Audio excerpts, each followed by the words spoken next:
Bismillahirrahmanirrahim. Assalamualaikum warahmatullahi wabarakatuh. Halo anak-anak, bagaimana kabar kalian? Semoga kalian senantiasa dalam keadaan sehat dan tetap semangat ya. Walaupun di masa pandemi ini kalian harus tetap semangat belajar, karena kalian sebagai generasi penerus bangsa untuk mewujudkan Indonesia yang tangguh. Nah, kali ini kita akan belajar tentang pesawat sederhana pada sistem gerak manusia.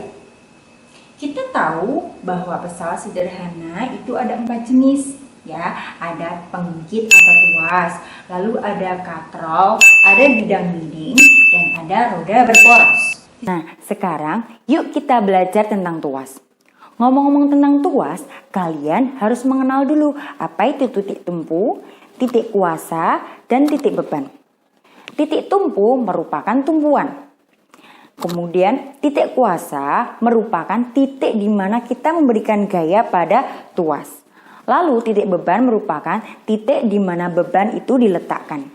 Nah, kalian bisa lihat gambar di samping ya, di manakah letak titik tumpu, titik beban, dan titik kuasa. Nah, berdasarkan letak titiknya, pengungkit atau tuas dibedakan menjadi 3. Mari kita simak. Pengungkit atau tuas jenis pertama yaitu apabila titik tumpu di antara titik beban dan titik kuasa. Contohnya ada gunting, tang, penjepit kertas, pencabut paku, dan jungkat-jungkit. Pengungkit atau tuas jenis kedua apabila titik beban terletak di antara titik tumpu dan titik kuasa. Contohnya ada gerobak dorong 1 roda, pemecah kemiri, dan pembuka tutup botol. Sedangkan untuk pengungkit atau tuas jenis ketiga apabila titik kuasa terletak di antara titik beban dan titik tumpu. Contohnya adalah pinset, sekop, dan strapless. Pengungkit dapat memudahkan usaha dengan cara menggandakan gaya kuasa. Nah, untuk mengetahui besar gaya yang dilipat gandakan, kita bisa menghitung keuntungan mekanis tuas, yaitu dengan persamaan Km sama dengan W per F. Atau bisa menggunakan persamaan Km sama dengan LK per LP. Perhatikan gambar tuas berikut.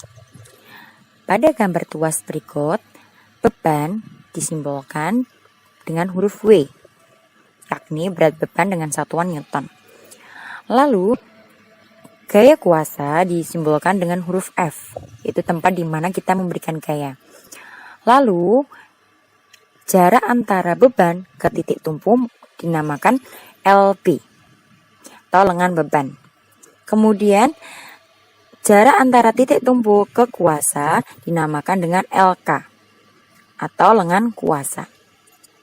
Nah, dari yang diketahui W, F, LK, dan LB, maka persamaan dalam tuas dinyatakan dalam W per F sama dengan LK per LB. Apabila dikali silang, maka akan menjadi W kali LB sama dengan F kali LK. Nah, ini kita bisa buat singkatan untuk mempermudah menghafal walabi falaka.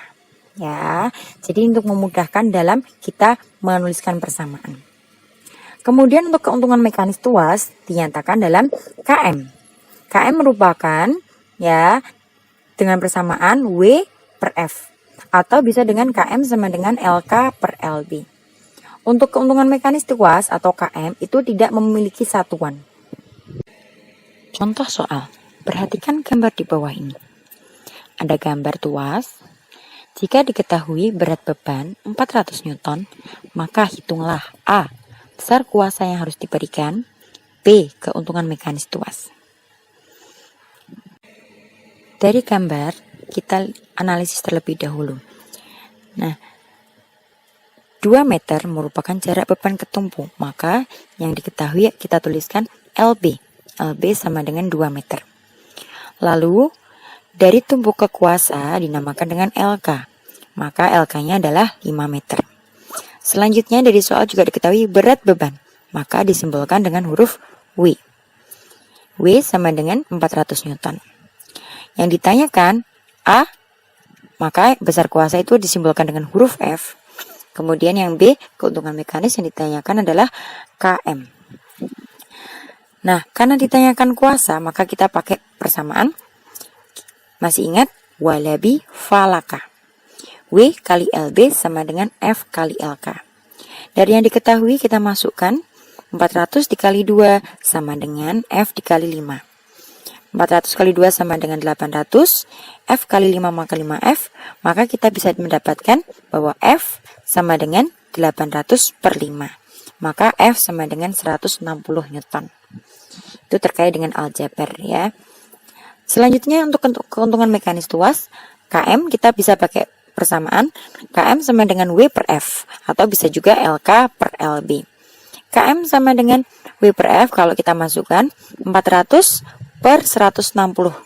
Maka hasilnya adalah 2,5. Ingat bahwa Km tidak memiliki satuan.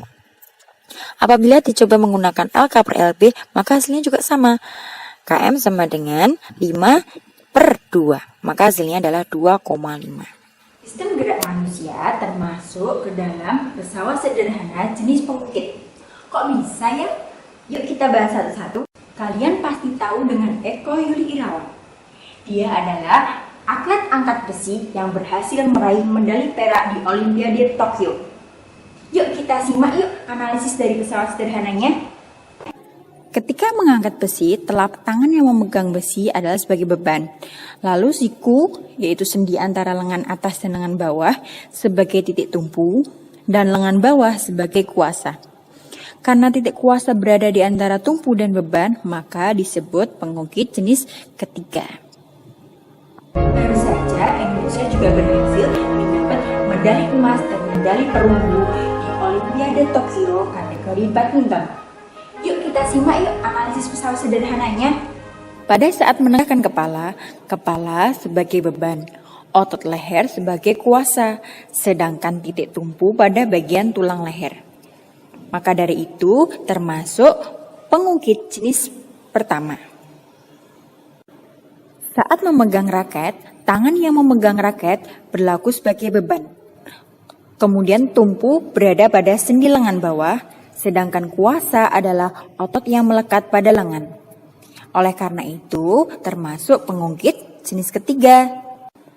Saat kaki jinjit, jari-jari yang menyentuh lantai berperan sebagai tumpu. Telapak kaki bagian tengah berperan sebagai beban, dan otot pada betis berperan sebagai kuasa. Sehingga termasuk pengungkit jenis kedua. Pada gerakan sholat juga menerapkan prinsip pesawat sederhana loh.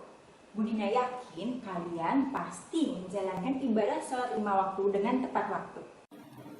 Saat takbiratul ihram mengangkat tangan berlaku sebagai beban, otot pada lengan sebagai kuasa, dan sendi pada lengan atas dan bahu sebagai tumpuan. Sehingga ketika takbir termasuk pengungkit jenis ketiga. Saat gerakan ruku, kepala sebagai beban, otot yang menggerakkan punggung sebagai kuasa, sedangkan sendi pada panggul sebagai tumpu. Sehingga termasuk pengungkit jenis ketiga. Saat duduk tasyahud, ketika mengacungkan telunjuk, maka ujung telunjuk sebagai beban, otot pada ruas jari sebagai kuasa, sedangkan sendi pada ruas jari sebagai tumpuan. Sehingga termasuk pengungkit jenis ketiga. Saat gerakan menolehkan kepala untuk salam, maka kepala sebagai beban, otot leher sebagai kuasa, dan sendi pada leher sebagai tumpu. Maka termasuk pengungkit jenis ketiga. Sekarang kalian sudah memahami kan prinsip pesawat sederhana pada sistem gerak manusia? Oke, untuk latihan kalian lihat gambar berikut ini. Silahkan kalian tentukan titik kuasa, titik beban, dan titik tumpunya. Dari paparan tadi, kita jadi tahu ternyata kita bisa menggerakkan tubuh kita dengan mudah karena adanya prinsip pengungkit pesawat sederhana pada tubuh kita. Dengan adanya hal tersebut, kita harusnya semakin sadar bahwa Allah menciptakan tubuh manusia secara lengkap dan detail dan sempurna. Oleh karena itu, kita harus bersyukur, ucapkan Alhamdulillah.